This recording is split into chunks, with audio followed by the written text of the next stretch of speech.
জীবন দিব, কিন্তু দেশের 1 ইঞ্চি মাটি কাউকে দেব না। একমাত্র সার্ভিস যেখানে জীবন দেওয়ার শপথ নিয়ে যাত্রা শুরু, তাদের সুবিধা, তাদের বেতন আর আমাদের বেতন আর সুবিধা এক হওয়ার প্রশ্নই হবে না। যার যেমন অবদান তাকে তেমন মূল্যায়ন করতে হবে।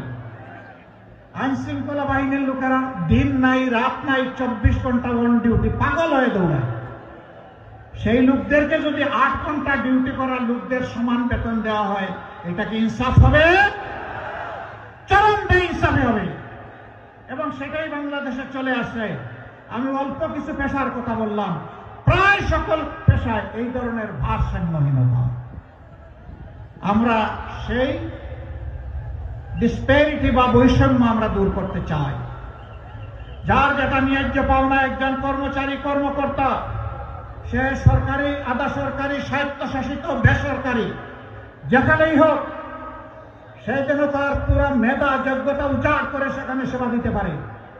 আর রাষ্ট্র এবং নিয়োগকারী সংস্থাও যেন তাদেরকে সম্মানের সাথে বসবাস করার মতো সুযোগ তাদের হাতে তুলে দেয়। আমরা তা নিশ্চিত করব ইনশাআল্লাহ।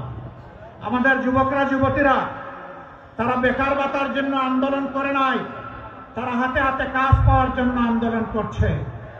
আমরা যুবক যুবতীদেরকে ওয়াদা করছি, অঙ্গীকার করছি, তোমাদের হাতে অপমানের ওই বেকার ভাতা আমরা তুলে দেব।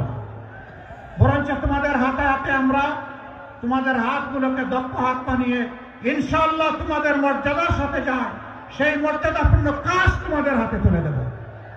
সেদিন তোমরা এই দেশ গড়বা, তৈরি হয়ে যাও। এই দেশ তোমাদের জন্য আমরা গড়তে নেমেছি। তোমাদের হাতে এই দেশের ভার আমরা তুলে দিতে চাই।